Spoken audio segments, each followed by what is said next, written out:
Hello, my name is Shad Griffin, and today we're going to talk about analyzing time series data.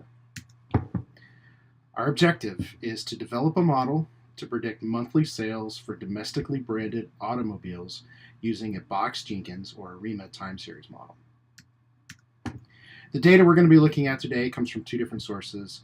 The first source is the Bureau of Economic Analysis, the BEA, and that data includes all automobile and light truck sales in the United States from 1967 to 2018. The second source of data we're going to be looking at today, it comes from the Federal Reserve Bank of St. Louis. And this data includes disposable income and employment metrics, again, from 1967 to 2018. We're going to split our data into two different sets. The first set is going to be our modeling data set, and it's going to include everything up through March of 2017. The second set of data is going to be our validation data set, and it's going to include everything after March of 2017. So the idea here is to build a model on the data up through March of 2017 and use that and validate that model on data after March of 2017. And the reason we want to do that is that if we build the model up through our current data, we want to get an idea of how accurate that model is going to be for the next year. We're going to use several tools in this exercise. The main tool we're going to be using today is something called the Data Science Experience. It's part of the IBM Data Science Cloud platform. Inside of Data Science Experience, we're going to be using a Jupyter Notebook. And inside of the Jupyter Notebook, we're going to be using the R programming language. And here's a list of the libraries we'll be using. I also used, I won't show it today, but I also used SPSS Modeler to do some very rudimentary data transformations before I load the data from spreadsheets up into a cloud database. And the database we'll be using today is something called DB2 on the cloud. It used to be called DB, and it's a hybrid of DB2 technology and Netezza technology. All right, so before we get into the actual statistical modeling, before we get into using the laser beams and the 4-syllable words and all the fancy stuff, let's just take a moment and look at the data. Let's just look at it from a purely exploratory perspective, just to make sure that the data makes sense. Because ultimately we can build a model, but if we're putting garbage data into a model, we're going to get garbage forecasts. So let's look at the data, make sure that it just seems logical, look for obvious outliers and just things that just don't seem right. So this plot right here shows the total sales of domestic automobiles in the United States from 67 to 2018. And this is the main series we'll be analyzing today. And there's a few things that stand out to me when I look at this. The first thing, which makes sense, is that this series tends to track with what I know about the U.S. economy. When people talk about cars is a very it's an example of what we would call a durable good, consumer durable good in economics. And what that means is that people typically buy durable goods when they feel good about their paycheck. How many people do you know that get laid off at the factory one afternoon and go, woohoo, it's time to buy a new car? It typically doesn't work that way. Typically, people buy cars when they feel good about their paycheck. When people get laid off or don't feel very good about their paycheck, they typically get their car fixed. They don't go buy a new one. And when I look at this series, I can see a couple of dips. For example, right here, there's kind of a trough. There's a dip in the trend.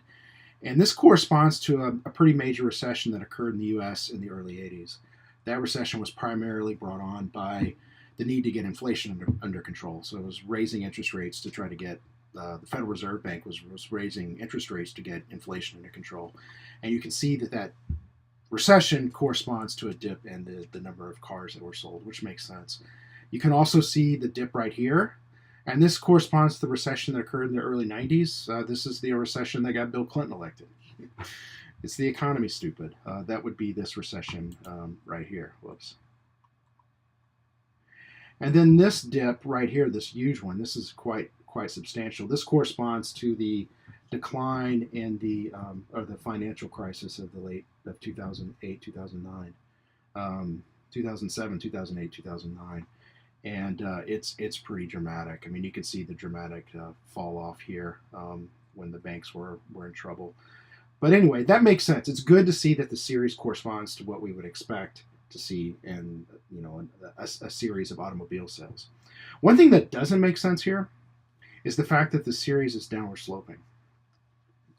That's very curious to me, and we need to investigate that further because, typically you think about the number of people that are in the United States in 2018.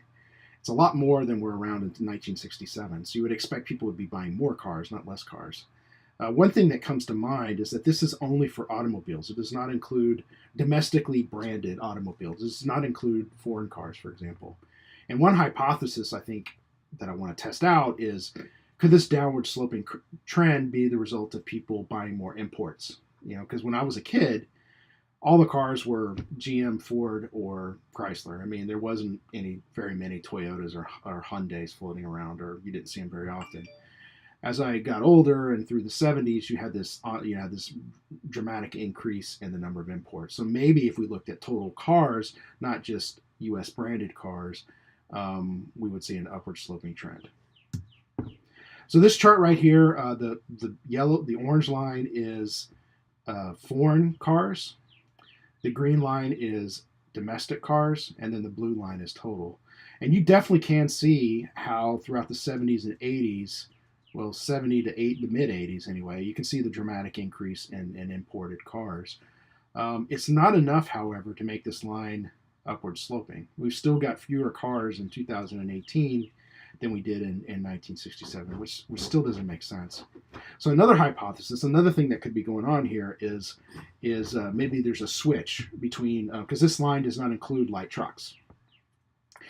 Because I can remember in the 80s, if you were a suburban family, the thing to have was a minivan. if you were a family in the suburbs in the mid 80s and you had a minivan, man, you were rocking it. Also, and a minivan is not a car; it's a light truck, considered a light truck.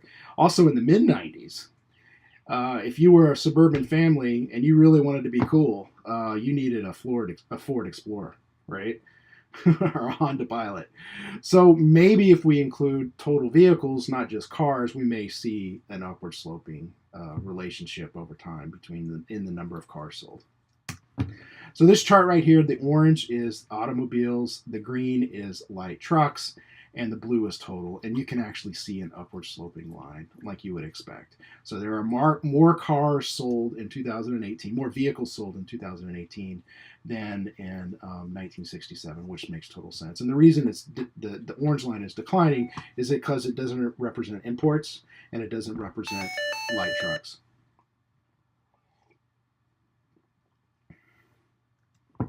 All right, so now that we've got a good feel for the data, we understand the data, we're reasonably confident in the data we're working with, we'll move into the modeling approach. And the modeling approach we're going to use today is something called Box-Jenkins, or ARIMA. And Box-Jenkins has been around a long time. I think goes back to the late 60s, early 70s. Got real popular in the 70s. And it's pretty much what you learn in any econometrics 501 class. Your first introduction to time series analysis is going to be, the first thing you're going to learn is the Box-Jenkins approach to modeling. And the ARIMA is actually an acronym. The AR stands for autoregressive, the MA stands for moving average, and the I starts for the integration. And integration are differencing. And, so the process, it's a fairly cookbook approach, but what you're trying to identify as you work through the process is, what kind of autoregressive terms you need to include in your model, what kind of moving average terms you need to include in your model, and what kind of differencing you need to do to build your model. And it's basically 5 steps. The first step is you have to determine if the series is stationary, and that's the I part of the ARIMA acronym. Because you cannot do an ARIMA process or build an ARIMA model on data that has a trend, right? It has a constant mean and a constant variance. Otherwise, it just won't work. Your forecast variance will explode.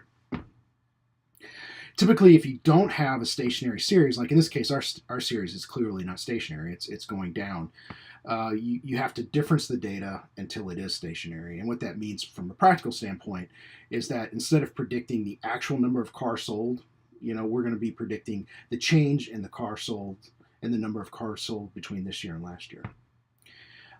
Typically, you look at two two statistics that are very important are your two plots or statistics that are very important is your autocorrelation function and your partial autocorrelation function. And these plots can be used to kind of diagnose what order of autoregressive and what order of moving average terms you would likely use in your model. And we'll walk through these plots, and I'll show you exactly what the plots are telling us, and what those plots suggest kind of model we should build, what those plots tell us in terms of what type of ARIMA model we need in this particular situation. They also help you identify seasonality. So once you've done all that, you've made the series stationary, you've built and examined the ACF and the PACF plots. The next step is to fit the model, and then the last step is to validate the model. All right, so now we're going to move out of PowerPoint and into the Jupyter Notebook and actually build the model.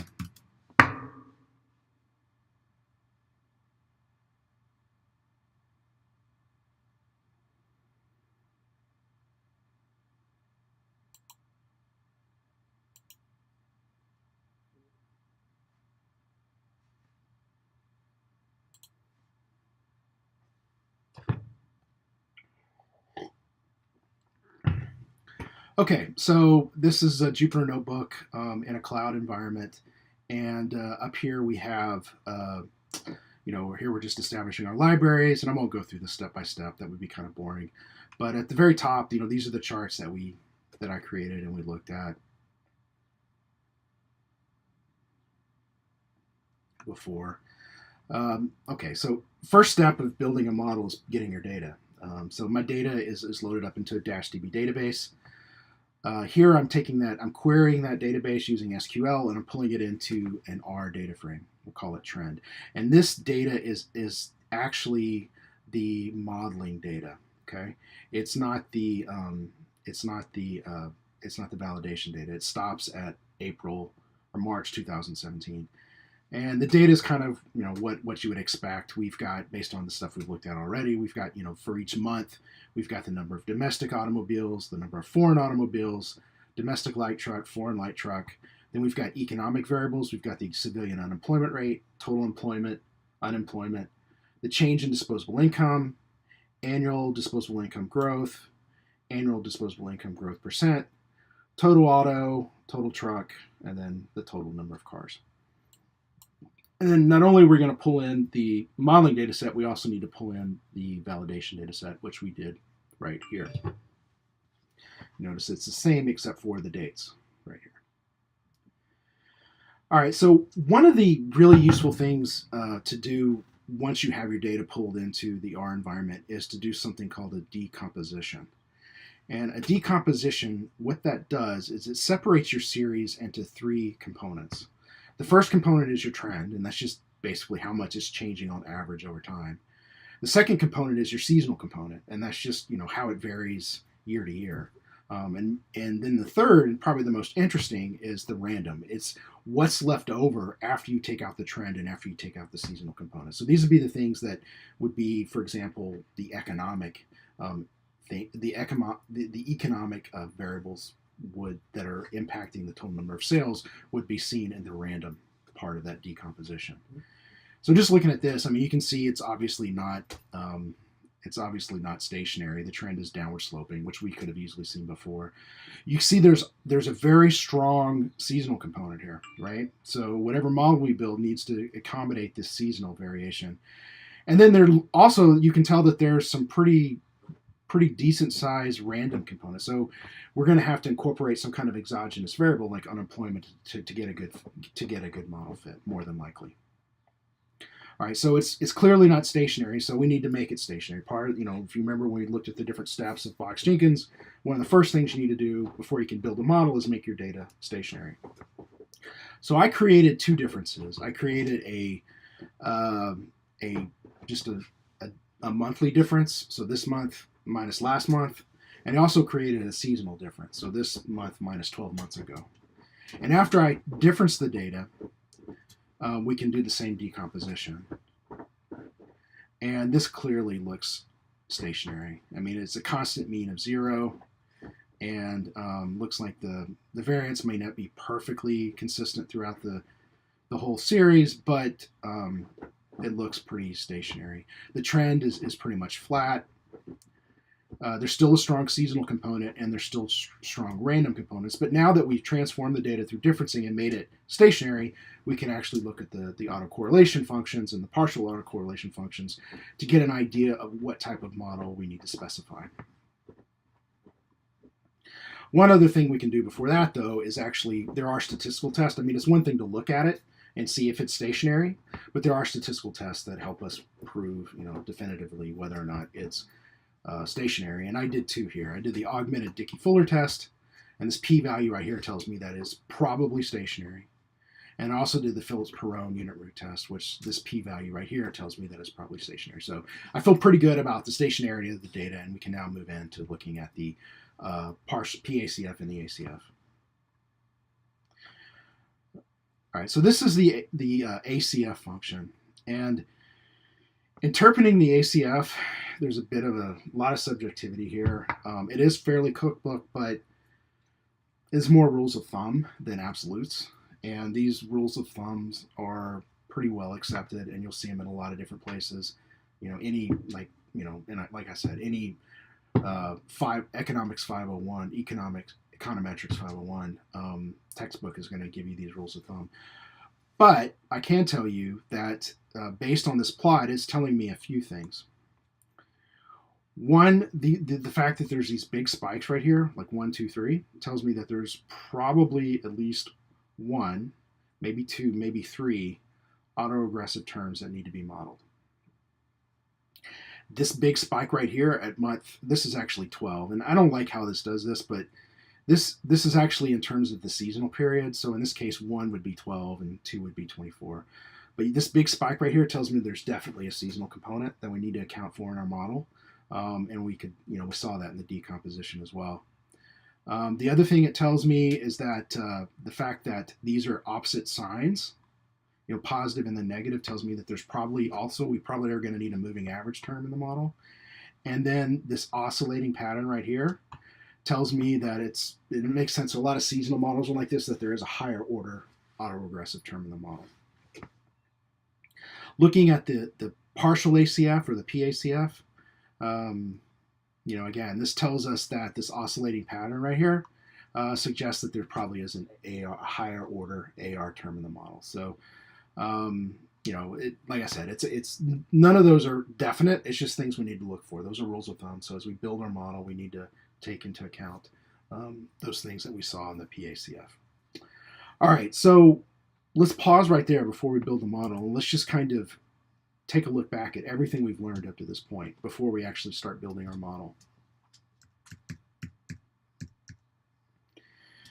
One thing we've learned is that the data has a negative trend because of shifts in consumer demand, right?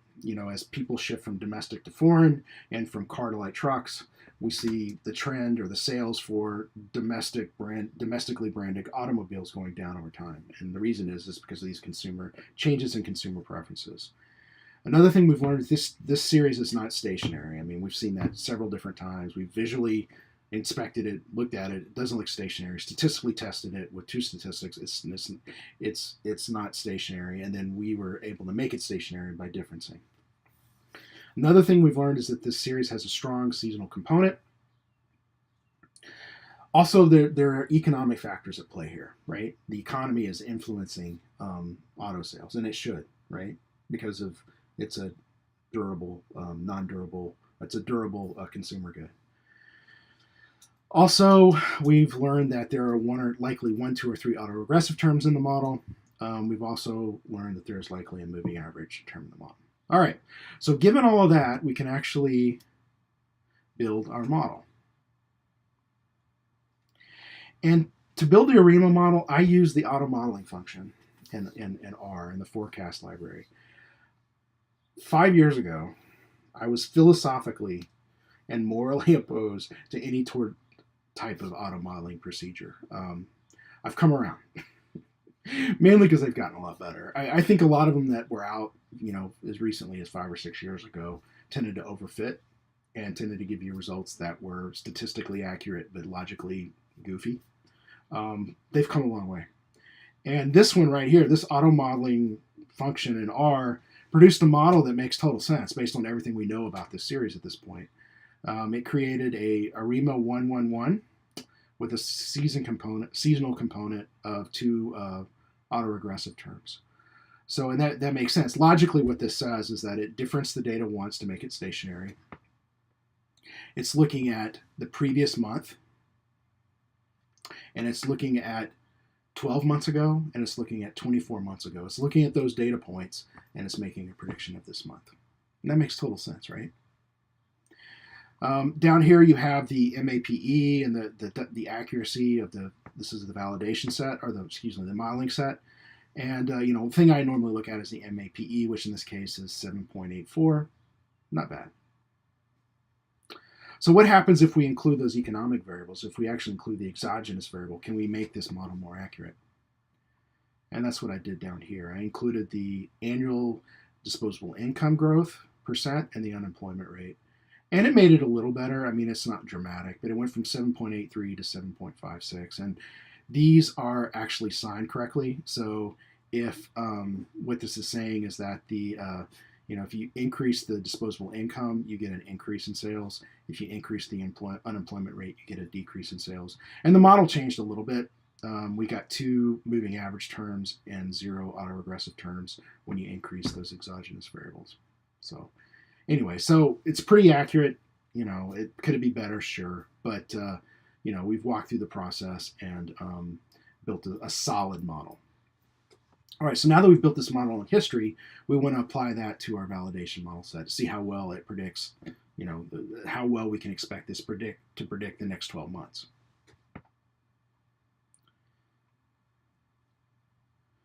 So after applying the model to the most recent 12 months of data, we get a MAPE of 12.3.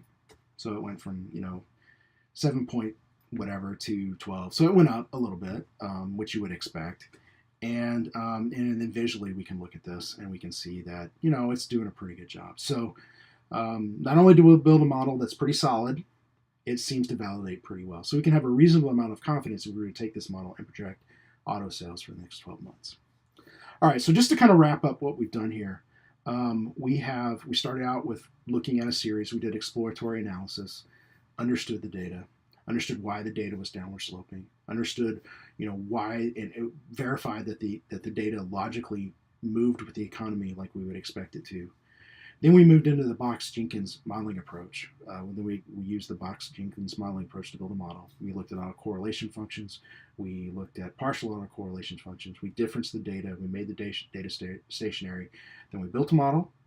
Then we deployed that model on a new set of data, and we evaluated the results. Any questions? Thank you very much.